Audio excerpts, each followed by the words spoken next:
I just watched a discussion between Joe Rogan and Douglas Murray about people abandoning religion, but still having this religious instinct. So they have to replace religion with some religion substitute.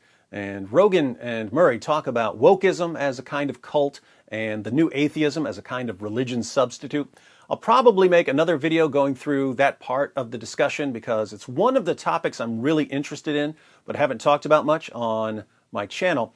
Here, I want to take a look at what Douglas Murray says about certain Christian values that are left over when people abandon Christianity and these values becoming a kind of religion. What Murray says reminds me of something G.K. Chesterton said in Orthodoxy. Very important point. So, just for context, at first, they're talking about Mormonism and how Mormons are nice people even though they believe weird things. Then Rogan compares Mormons to the new woke crowd. It's sort of the same principle sort of applies to when people just accept, like with wokeism, when you accept these ideological givens that aren't logical. They don't make any sense. I wonder if it's the same with societies. I think that it's a thing like post-religious peoples. Just because you've lost the religion doesn't mean you've lost the religious instinct. Right. You're still looking for it. People can lose their religion but still have the religious instinct. They still need some shared system of beliefs and values that unites them with other people, some cause to rally around and perhaps to fight for.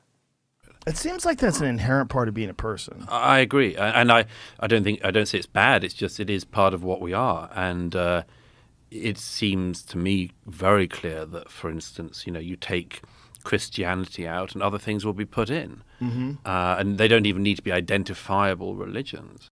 So Christianity is your religion or the religion of a society, and then you remove Christianity. But you haven't removed the religious instinct, so you have to replace it with something else. I mean, our own age has decided in much of the West that there's this sort of form of watered down spillover of Christianity which will become the sort of religion, which is the kind of diversity, inclusion, equity world where you constantly struggle for greater justice, all of which is a sort of very watered down version of a little bit of Christianity. Most people in the ancient world would have had no clue what you're talking about if you started saying that all people are created equal, or that you should honor all people, or that you should love all people, even your enemies. It would have been absurd to them to think that people in our time should care about what's happening to Uyghurs in China or Christians and Hindus in Pakistan. Christianity came along and injected certain ideas into society. The idea that all people are created in the image of God, that God loved people so much that he entered creation and was crucified for them, and so on. And certain virtues follow from those ideas. It's wrong to treat human beings in certain ways, even if they're your enemies, even if they have nothing to do with you. If one person is oppressing another or violating the rights of another, or if one group is oppressing another, something is out of balance in the world, and it needs to be corrected. In a society where people are united in their belief in Christianity, Christianity is what holds these ideas together. What happens when the society rejects Christianity? Well, it doesn't necessarily reject the values or the virtues. Instead, the values or the virtues can become a new kind of religion. But we are searching for things at the moment. Yeah. It seems very obvious to me. I mean, what plenty of people have called them, like things like the religion of anti-racism, the religion of social justice, all that stuff. They are all something to do, Yes. Some very, very deep level. Like you've had your purpose today. Like you've had your 5 fruit and veg. You've had your meaning. So now we have people rallying around some virtue that they're going to defend. But because they've abandoned what connected that virtue to other virtues, the virtue is sort of suspended in midair on its own, like a magic floating idol that demands worship and obedience. I said that Murray's comments reminded me of something G.K. Chesterton said in Orthodoxy. Orthodoxy was published in 1908, so more than a century ago. But look at what Chesterton said about a certain problem he noticed in the early 20th century. The modern world is not evil.